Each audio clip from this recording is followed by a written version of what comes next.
Tube Tamil வணக்கம்.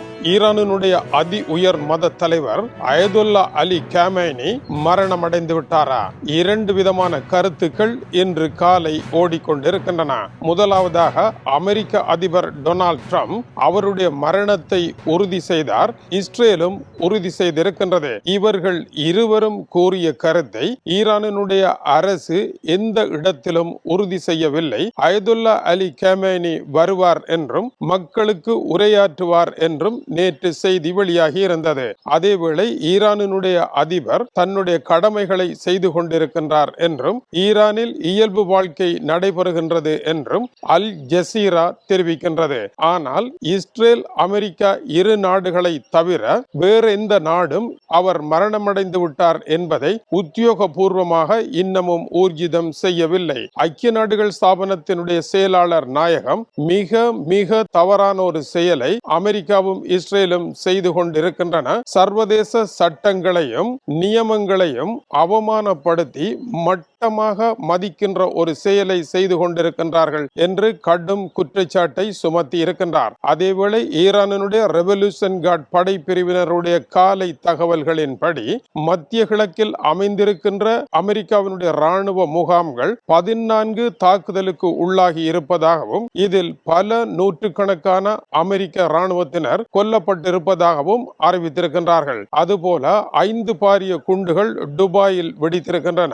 துபாயினுடைய விமான நிலையம் சேதமடைந்திருக்கின்றது. துபாயினுடைய 7 நட்சத்திர ஹோட்டல் தாக்குதலுக்கு உள்ளாகி இருக்கின்றது. மத்திய கிழக்கில் பல நாடுகள் இந்த தாக்குதலை சந்தித்திருக்கின்றன. ஆனால் அந்த நாடுகளினுடைய மக்களை குறிவைக்கவில்லை. அங்கிருக்கும் அமெரிக்க தளங்களே குறிவைக்கப்பட்டதாக கூறப்பட்டாலும் துபாயினுடைய உலகின் மிக பரபரப்பான விமான நிலையம் மூடப்பட்ட நிலை வரை தாக்குதல் தொடர்ந்திருக்கின்றது. இந்த நிலையில் அயதுல்லா அலி காமேனி கொல்லப்பட்டது உண்மையா என்பதற்கு இஸ்ரேலினுடைய ஊடகங்கள் இடிபாடுகளுக்கு இடையே அவர் காணப்படுவதாக தகவல் ஒன்றை இஸ்ரேலினுடைய ஊடகங்கள் வெளியிடுவதாக கூறப்படுகின்றது. இருந்த பொழுதிலும் இஸ்ரேல் எப்படியான தாக்குதலை நடத்தியது என்பதற்கு இஸ்ரேலிய பிரதமர் பெஞ்சமின் நெட்டன்யாகு சனிக்கிழமை காலை 200 இஸ்ரேலிய குண்டு வீச்சு விமானங்கள் பறந்து குண்டுகளை வீசியதாகவும் அதில் சிறப்பாக அயதுல்லா அலி காமேனியினுடைய வாசஸ்தலம் இருப்பிடம் குறிவைக்கப்பட்டதாகவும் அங்கு 30 அதிபாரமான குண்டுகள் வீசப்பட்டதாகவும் இஸ்ரேல் தெரிவிக்கின்றது.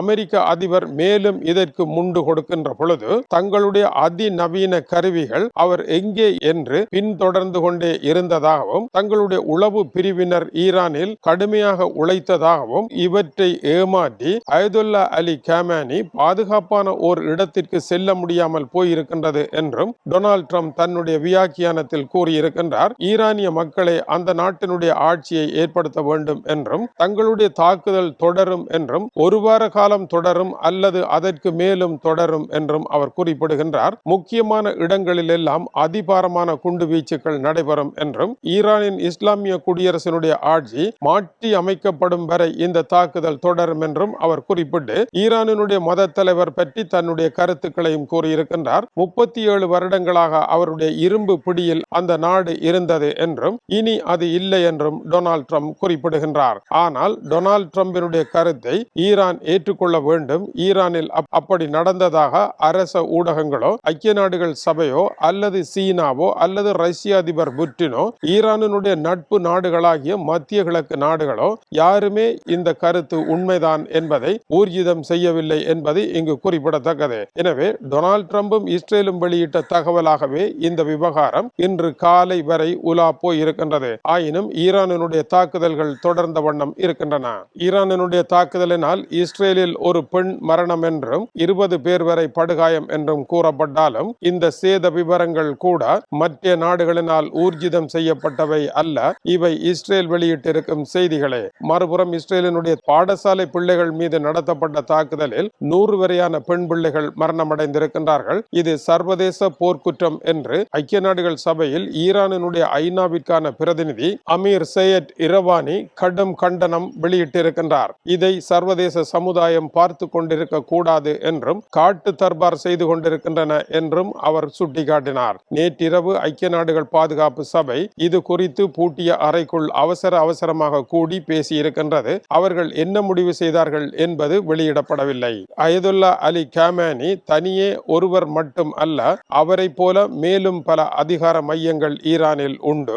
86 வயதான தான் இல்லாவிட்டாலும் தன்னுடைய இடத்தில் யார் என்பதை பலருடைய பெயர்களை அவர் சிபார்சு செய்திருந்தார். எனவே அவர் மீதான தாக்குதல் மட்டும் இந்த பிரச்சனையின் தீர்வல்ல. இதை தவிர 30,000 பேர் வரை உயிரை தியாகம் செய்வதற்காக இருக்கின்றார்கள். அயதுல்லா அலி காமேனிக்காக மறுபுறம் அவரை பாதுகாப்பதற்காக 1.9 மில்லியன் அளவிலான ஈரானுடைய ரெவல்யூஷன் கார்ட் படைப்பிரிவும் மேலும் 6 லட்சம் பேரும் காணப்படுகின்றார்கள். ஆகவே தனிநபர் மீதான தாக்குதல் மூலமாக ஈரானுடைய ஆட்சியாளரை வீழ்த்திவிட முடியுமா என்பது கேள்வியாகவே இருக்கின்றது. இதுவரை நடைபெற்ற தாக்குதலில் 201 ஈரானியர்கள் மரணமடைந்து 741 பேர் படுகாயமடைந்திருக்கின்றார்கள். இது தொடர்பான செய்திகள் தொடர்ந்து வந்து கொண்டிருக்கின்றன.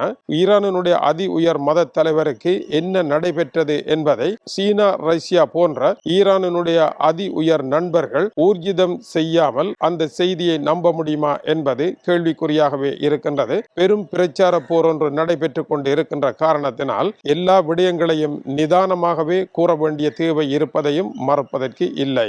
ஈரானில் என்ன நடைபெறுகின்றது? தொடர்ந்து இணைந்திருங்கள். இது டியூப் தமிழனுடைய உலக செய்திகளுக்காக இலங்கை வடபுலம் யாழ்ப்பாணத்தில் இருந்து கீசே துறை. வணக்கம் உறவுகளே.